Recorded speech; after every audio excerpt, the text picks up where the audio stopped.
Welcome back to the channel. For those of you that are new, my name is Louis V and I'm absolutely passionate about collecting records, and there's nothing quite like the thrill of discovering a new album and adding it to my collection. Now each album that I add I feel tells a story and brings unique sound that makes the hunt just so dang rewarding. And today I'm excited to share with you 6 new additions that have been on my want list for a little while now, but are now part of the collection.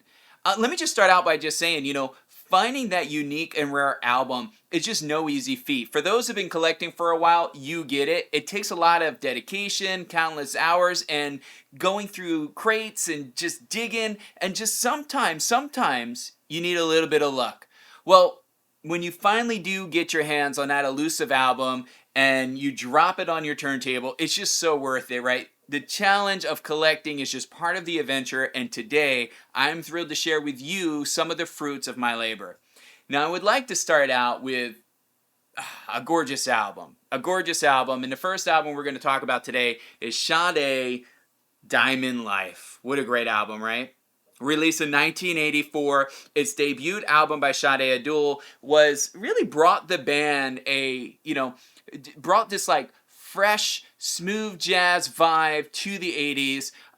The song that everybody seems to know is Smooth Operator, which was really a massive hit for the band, and it helped kind of catapult Sade to stardom. The album itself is just like this perfect blend of jazz. You got a little bit of pop on here, and it just makes it a timeless classic. Now, this particular one is the 1984 UK pressing, does come with a gatefold, and has this like light blue gradient logo, or label I should say, with the yellow Epic logo. And to me, this is the one to buy. This is the absolute, if you're looking for a great sounding Sade Diamond Life, this is the one to pick up. It was recommended to me to pick this one up, and the recommendation was spot on. It sounds awesome. It is a beautifully pressed, very dynamic, large sound stage. It's gorgeous sounding. It is absolutely gorgeous sounding, and it is a fifth less than the coveted audio fidelity version that just goes for bonkers on Discogs. You could spend a fraction of that money and get this pressing, which, I mean, I've played the high-res version here, streamed the high-res version, and I put that album on, and it's just a whole different experience. It's so much more immersive on the LP than it is on high-res streaming. Listen, you can buy that album and buy that album and buy it and buy it and buy it again and still have money left over that if you would have bought one copy of the audio fidelity. I'm not knocking the audio fidelity. That is the definitive copy to buy. But golly, folks, the price on that is bonkers. If you want a good sounding Diamond Life, that's the one to get. Highly recommend it. Next up is Luther Vandross, Forever, For Always, For Love. And this is a 1982 album, and it showcases Vandross's incredible vocal talent and kind of heartfelt lyrics with hit tracks like Bad Boy Having a Party and Since I Lost My Baby. There's no wonder why Vandross is considered one of the greatest R&B singers of all time. Now, this particular pressing is the 1982 Terre Haute pressing. It is on the Epic label, and while this isn't audiophile, it's not bad. It's not bad. The cover seen better days. All right, okay, that's fair. The cover's seen better days, but the LP itself is phenomenal. It's very clean. It sounds good. It's got good acoustics to it. Sounds great. It's just not an audiophile pressing. And I'll be honest with you, this was gifted to me. Somebody gave me this record. It's a clean record. The cover was, like I said, saw better days. But somebody gave it to me, and for having a free record, it's amazing. Is it an audiophile record? Am I going to pull it out to showcase the system when somebody comes over? No, it's not that type of record. It's probably a solid 4 out of 5 if you're doing a Discogs review. But man, it's just such a cool record. And, I think that as we tend to get, as time goes on, some of the classic artists like Vandross, we just lose appreciation for them. People aren't actively hunting for that type of music anymore. But at one point in time, those artists were the top of the top. the most collected artist today, where everybody kind of goes goo goo gaga for, I mean, that's what Vandross was back then, right? So I don't know. I think having those type of older soulful records like that, man, is just awesome to have in a collection. If you can pick one up in good condition, do it. You're just collecting musical history at that point. Okay, moving on to something different. We have Jesus Liquid Swords. This was released in 1995 and is sort of a cornerstone of the Wu-Tang Clan's legacy. The intricate lyrics here is just, you know, it's dark, it's got some cinematic beats, really make it a standout in hip-hop history. There are some really banging songs on here. You got Liquid Swords, so the title itself. You also have on here Shadowboxing, and they're just a couple of tracks that really showcases Jesus' lyrical genius. Now, this particular pressing is the 2023 Urban Legends, part of the Hip Hop at 50 series. It's on 2 LPs, Coke Bottle Clear, and it's got great dynamics. It's got an immersive sound. It's a great pressing. I know there's been some like limited edition versions of that tend to go for really high rates on Discogs. I didn't see anything wrong with this pressing. It's affordable, it's reachable, and it sounds great. I don't have a need to like go find a better pressing of it, if you know what I mean. It's probably a solid 4.5 out of 5 stars if I'm being like truthful about it. But I mean, golly, what else do you want, right? I mean, there's, for an average price record, 4.5 out of 5 stars is pretty dang good.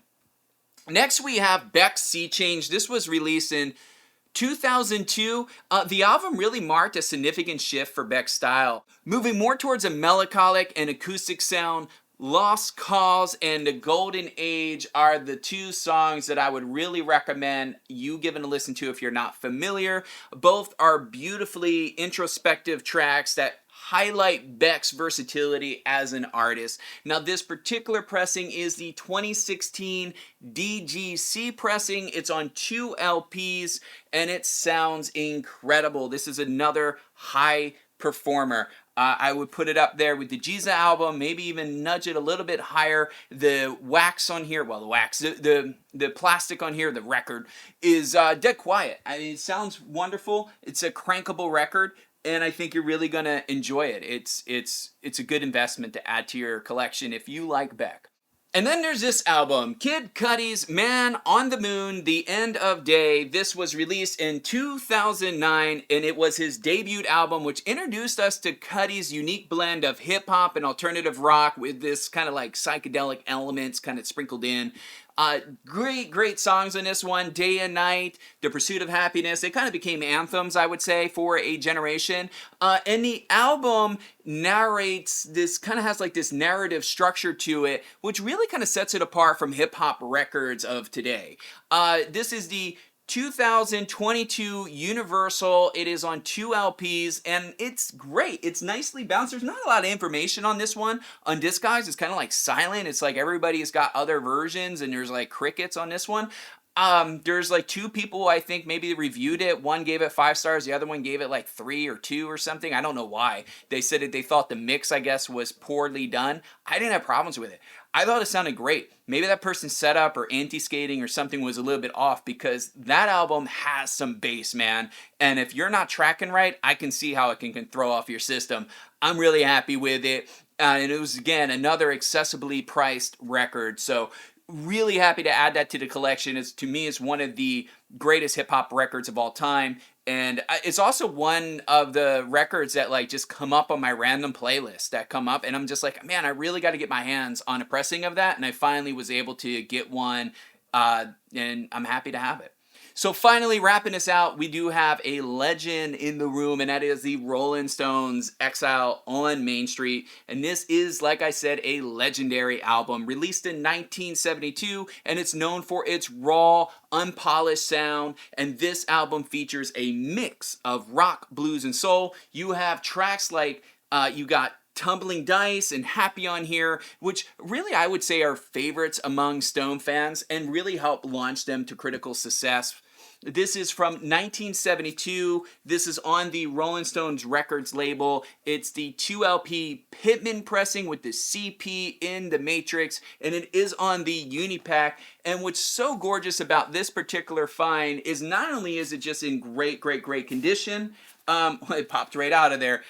This also has the postcards. You got all the postcards in here, so saved in a nice like archival sleeve there.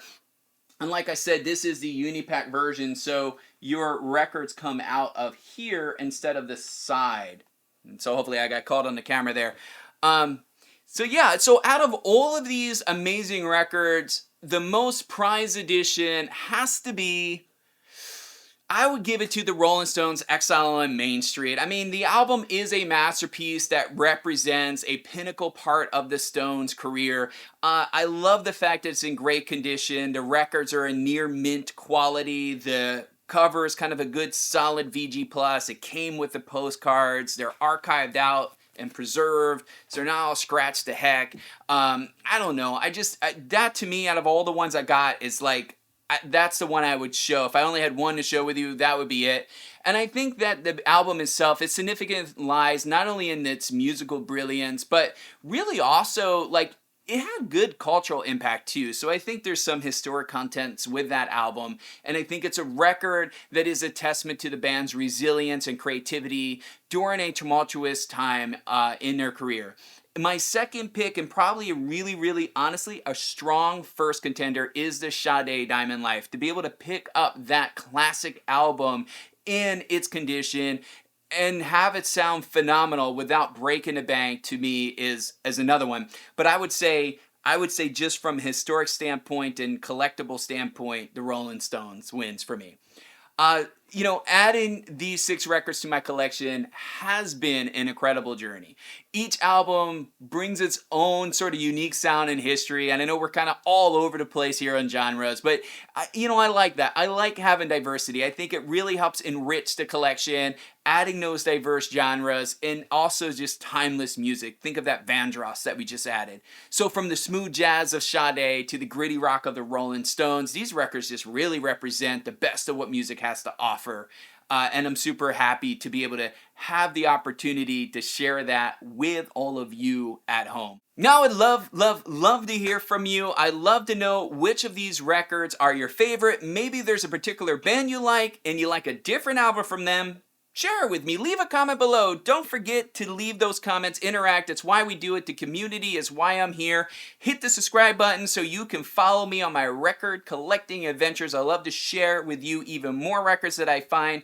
And that's really it, man. Thank you for watching. Keep spinning those records and enjoy your cup of coffee. I'll see you on the next video.